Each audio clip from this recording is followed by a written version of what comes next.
Police स्टेशनला आज दिनांक 6/3/2026 रोजी सामान्य रुग्णालय खामगाव इथून एक मेडिकल मेमो प्राप्त झालेला होता. त्यामध्ये मृतक देवीदास गायके यांच्या पोटावरती जखमा आढळल्या आहेत आणि ते मृत अवस्थेत नातेवाईकांनी आणलेलं आहे. याबद्दलची ती माहिती होती.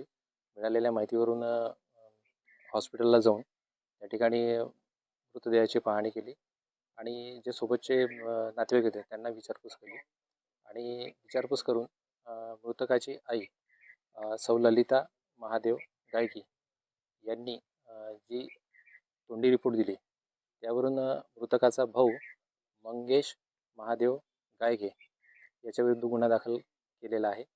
यामध्ये ललिता यांनी सांगितलेलं आहे की मृतक हा काल दिनांक 5/3/2026 रोजी दुपारी 3 वाजता दरम्यान घरी दारू पिऊन आलेला होता आणि दारू पिऊन असल्याने मृतकाचा लहान भाऊ गुन्ह्यातील आरोपी मंगेश गायके यांचे आपसात वाद झालेत आणि या झालेल्या वादादरम्यान देवीदास यांनी मंगेशला मारले आणि मंगेशला मारल्यामुळे मंगेशला राग आला आणि त्याने घरी भाजी कापण्याचा जो चाकू असतो तो घेऊन मंगेशच्या कुशीवरती आणि पोटावरती वार करून त्याला जखमी केले आणि त्यातच त्याचा मृत्यू झालेला.